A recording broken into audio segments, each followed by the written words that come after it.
کہ ایک حدیث میں اطرت کا لفظ ہے، دوسری حدیث میں اہل بیت کا لفظ ہے، اور دونوں حدیثیں مختلف الفاظ کے ساتھ حضرت زید بن ارقم رضی اللہ تعالیٰ عنہ سے مروی ہیں۔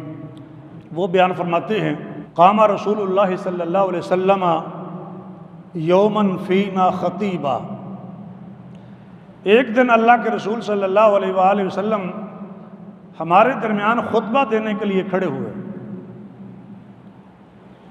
آپ کے خطبات جو ہیں وہ کھڑے ہو کر ہوتے تھے، زیادہ تر خطبات جو ہیں وہ کھڑے ہو کر ہوتے تھے۔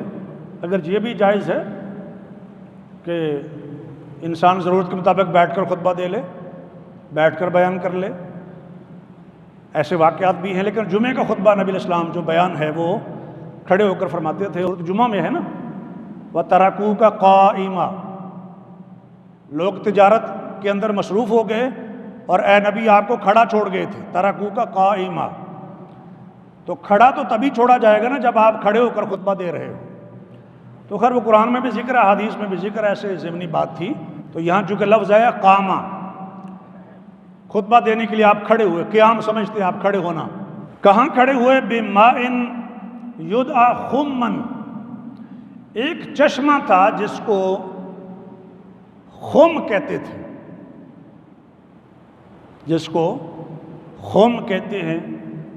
ماء کا لفظ ہے، اس کو آپ جوہڑ بھی کہہ سکتے ہیں۔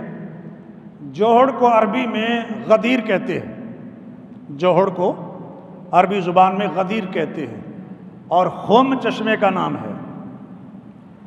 تو گویا کہ یہ غدیر خم کا مقام ہو گیا، ماء خم، غدیر خم، مقام خم، یا کوئی بھی لفظ اس کے لیے آپ بول لیں، وہ مقام تھا۔ نبی علیہ السلام خطبہ دینے کے لیے کھڑے ہوئے، مکہ اور مدینہ کے درمیان ایک جگہ ہے۔ فحمد اللہ واثنى علیہ، آپ نے اللہ کی حمد و ثنا بیان کی۔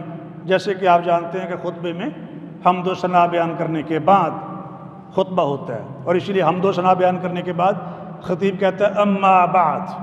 اما بعد کا مطلب ہوتا ہے حمد و ثنا کے بعد۔ تو اس کے بعد، یعنی یہ جو حمد و ثنا میں نے بیان کی ہے تو اس کے بعد میں یہ بیان کر رہا ہوں، یہ معنی ہوتا ہے اما بعد۔ تو نبی علیہ السلام نے اللہ کی حمد و ثنا بیان کی۔ وَوَعَظَ وَذَكَّرَ، آپ نے واعظ کیا، نصیحت کی۔ یہ واعظ و نصیحت کی آپ علیہ السلام نے۔ خطبہ بنیادی طور پر دو چیزوں کا نام ہوتا ہے، تقریر کہہ لیں، خطبہ کہہ لیں، ایڈریس کہہ لیں، خطاب کہہ لیں، سرمن، کوئی بھی نام آپ دے لیں۔ مسلمانوں کا جو خطبہ ہے دو چیزوں پر مشتمل ہوتا ہے، دو چیزوں پر۔ ایک اللہ کا ذکر، جیسے ابھی میں نے بتایا آپ کو حمد و ثنا، اللہ کا ذکر، اور دوسری چیز تذکیر، یعنی لوگوں کو سمجھانا، واعظ و نصیحت کرنا، لوگوں کی رہنمائی کرنا، لوگوں کو دین بتانا۔ تو دو چیزوں کا نام خطبہ ہے، اور اگر خطبے میں یہ دو چیزیں نہ ہوں تو اس کو خطبہ نہیں کہا جا سکتا۔ تو نبی علیہ السلام نے پہلے تو اللہ کی حمد و ثنا بیان کی اور پھر واعظ و نصیحت کی، تو یہ خطبہ۔ اور پہلے الفاظ کیا تھے؟ قام فینا خطیباً، آپ ہمارے درمیان کھڑے ہوئے تھے خطبہ دینے کے لیے۔ اچھا، یہ حمد و ثنا بیان کیا نبی علیہ السلام نے اس خطبے میں، چونکہ واعظ و نصیحت بھی تھی، لیکن حمد و ثنا کے بعد کیا کہا؟ اما بعد، جیسے کہ ابھی میں آپ سے عرض کر رہا تھا کہ حمد و ثنا کے بعد اما بعد۔ الا ایھا الناس، الا، یہ عام سٹائل نہیں ہے۔ میں آپ سے کہتا ہوں میری بات سن لیجئے، ایک میں آپ سے کہتا ہوں کہ میری بات غور سے سنیے گا، ایک میں کہتا ہوں خبردار آنکھیں کھول کر میری بات سن لیجیے گا، کانوں کو کھول کر ہمتن سراپا ہوش ہو کر بات سن لیں۔ الا ایھا الناس، لوگو، یہ میں خطبہ سنا رہا ہوں آپ کو، خطبہ خطاب کر نہیں رہا، خطبہ سنا رہا ہوں نبی علیہ السلام کا۔ الا، خبردار، لوگو دھیان سے سننا، ایھا الناس، اے لوگو، ایھا الناس، یہ پورے اہتمام سے لوگوں کو آپ مخاطب ہو رہے ہیں۔ فرمایا ایھا الناس فإنما أنا بشر يؤشك أن يأتي رسول ربي فأجيب، یقیناً میں بھی ایک انسان ہوں اور قریب ہے کہ رب کا بھیجا ہوا میرے پاس آئے، میرے رب کا بھیجا ہوا میرے پاس آئے اور میں اس کی دعوت کو قبول کر لوں۔ کیا مطلب؟ کہ ملک الموت میرے پاس آئے میری روح قبض کرنے کے لیے تو میں اس پر لبیک کہوں، یعنی اس کے ساتھ میری دنیاوی زندگی ختم ہو جائے گی۔ فعجیب، تو اللہ کے بھیجے ہوئے کی پکار پر میں لبیک کہہ لوں، لیکن اس سے پہلے کہ یہ سب کچھ ہو، وَأَنَا تَارِكٌ فِيكُمْ ثَقَلَيْنِ، میں تمہارے اندر دو بھاری چیزیں چھوڑے جا رہا ہوں۔ ثقلین، ثقل بوجھ کو کہتے ہیں، مرکز ثقل کبھی آپ نے پڑھا ہوگا۔ ثقلین، ثقل بھاری چیز، اور ثقلین دو بھاری چیزیں، دو بھاری عظیم اہم ترین چیزیں میں تمہارے اندر چھوڑے جا رہا ہوں۔ اولہما کتاب اللہ، ان دو میں سے ثقلین میں سے ایک ثقل یہ ہے کتاب اللہ فیہ الہدی، اللہ کی کتاب ہے جس میں ہدایت ہے، والنور جس میں روشنی ہے، فخذوا بکتاب اللہ، اللہ کی کتاب کو تھام لو، اللہ کی کتاب کو مضبوطی سے پکڑ لو۔ الا ایھا الناس سے مخاطب ہے نبی اسلام، کھڑے ہو کر لوگوں کو خطاب فرما رہے ہیں غدیر خم کے مقام پر۔ واستمسکوا بہ، پہلے فرمایا کہ اللہ کی کتاب کو پکڑ لو، پھر کہا واستمسکوا بہ، اس کو مضبوطی سے تھام لو، یہ اہتمام ظاہر کرتا ہے۔ فحث علی کتاب اللہ، آپ نے اللہ کی کتاب کے بارے میں لوگوں کو ترغیب دلائی، ورغب فیہ، اور آپ نے لوگوں میں رغبت دلائی، لوگوں کو ابھارا اور لوگوں کو رغبت دلائی۔ یہ رغبت شوق دلانا ہوتا ہے، اللہ کی کتاب پر عمل کرنا، اللہ کی کتاب پر عمل پیرا ہونا، اس کو پڑھنا، اس پر عمل کرنا، اس کے پیغام کو آگے پہنچانا، عملی زندگی میں اس کو لے کر آنا، اس کو ضابطہ حیات بنانا، یہ ہے اصل میں الہدی والنور۔ اور اسی کی ترغیب نبی علیہ الصلوۃ والسلام دے رہے ہیں غدیر خم کے مقام پر۔ ثم قال، حضرت زید بن ارقم فرماتے ہیں، یعنی ثقلین میں سے ایک ثقل تو یہ ہو گیا پہلی چیز۔ ثم قال، پھر آپ نے فرمایا، وَأَهْلُ بَيْتِي، اور میرے اہل بیت۔ کیا تھا؟ کہ میں تمہیں دو چیزیں چھوڑے جا رہا ہوں، ایک کتاب اللہ قرآن مجید، اور دوسرے میرے اہل بیت۔ وَأَهْلُ بَيْتِي، تو دوسرا ثقل یہ ہوا، دوسری بھاری چیز اور عظیم چیز نبی علیہ الصلوۃ والسلام کے اہل بیت ہوئے۔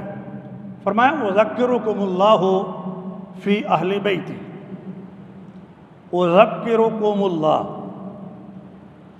لفظی ترجمہ ہے میں تمہیں اللہ یاد دلاتا ہوں، میں تمہیں اللہ یاد دلاتا ہوں۔ اللہ کو یاد رکھیے گا، اللہ پر نظر رکھیے گا، اللہ پر دھیان رکھیے گا، اللہ کا خوف رکھیے گا، یہ ذہن میں رکھیے گا کہ اللہ نے آپ سے اس کے بارے میں پوچھنا ہے۔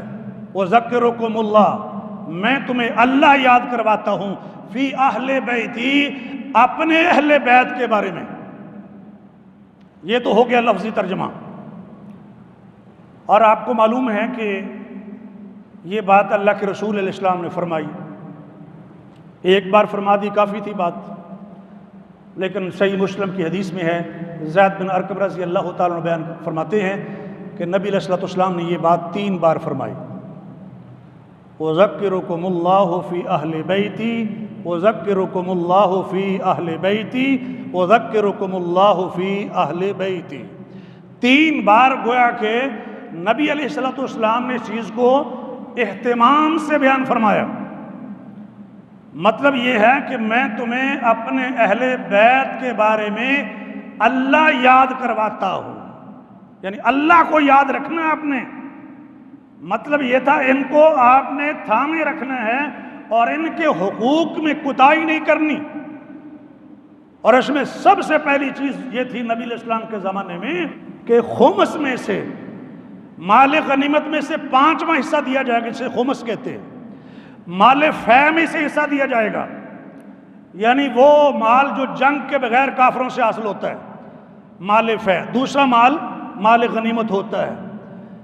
پھر ان کے ساتھ محبت یہ ایمان کی شرط ہے، اس لیے نبی علیہ السلام نے فرمایا تھا بالخصوص حسنین کریمین کے بارے میں، من احب الحسن والحسین فقد احبنی، جو حسن اور حسین سے محبت کرتا ہے در حقیقت اس نے مجھ سے محبت کی، اور جو ان سے بغض رکھے گا گویا کہ اس نے مجھ سے بغض رکھا۔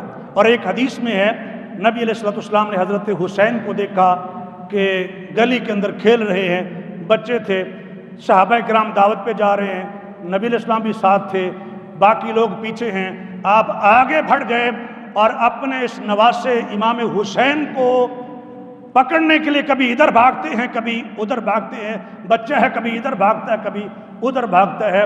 اور حدیث کے الفاظ یہ ہیں یضاحکہ النبی صلی اللہ علیہ وسلم، نبی علیہ السلام اپنے اس نواسے کو خوش کر رہے ہیں، ہنسا رہے ہیں، لفظی ترجمہ۔ بچوں کو خوش کرنے کے لیے بڑے کیا کیا انداز اختیار کرتے ہیں آپ جانتے ہیں، لیکن یہ کیا ہی منظر ہوگا کہ محمد رسول اللہ صلی اللہ علیہ وسلم اس طریقے سے یہ عمل مبارک فرما رہے ہیں۔ بالآخر نبی علیہ السلام نے اپنے نواسے امام حسین کو پکڑ لیا اور یہاں پہ ہاتھ رکھ کے اور نیچے گھوڑی کے اوپر ہاتھ رکھ کے نبی علیہ السلام نے اپنے نواسے کو بوسہ دیا اور ساتھ ہی فرمایا حسین منی وانا من حسین، حسین مجھ سے ہیں اور میں حسین سے ہوں۔ احب اللہ من احب حسین، اللہ اس سے محبت کرے جس نے حسین سے محبت کی۔ حسین سبط من الاسباط، حسین نواسوں میں سے عظیم نواسے ہیں۔ سبط کا دوسرا ترجمہ امت بھی ہوتا ہے۔ حسین امتوں میں سے ایک امت ہیں، نسلوں میں سے ایک نسل ہیں۔ جیسے حضرت ابراہیم علیہ السلام اکیلے تھے، ان کے بارے میں قرآن نے کہا ان ابراہیم کان امہ، وہ اکیلے ایک امت تھے۔ تو ایک اکیلا شخص بھی امت ہو سکتا ہے۔ تو سبت کا ایک معنی نسل، امت، جماعت، ایک شخص پوری امت ہے جسے حسین کہتے ہیں۔ اس لیے نبی علیہ السلام نے فرمایا جو ان سے محبت کرے اللہ اس سے محبت کرے۔ دعا بھی ہے، تلقین بھی ہے، حکم بھی ہے، ترغیب بھی ہے، اور حقوق کی پاسداری کرنے کا حکم بھی دیا گیا اور اتباع کا حکم بھی دیا گیا اور آل رسول کے اوپر درود پڑھنے کا حکم بھی دیا گیا، یعنی محبت کرنی ہے اور جملہ حقوق کا خیال رکھنا ہے۔ وقت اجازت نہیں دیتا، انہی الفاظ پہ اکتفا کرتا ہوں۔ وآخر دعوانا الحمدللہ رب العالمین۔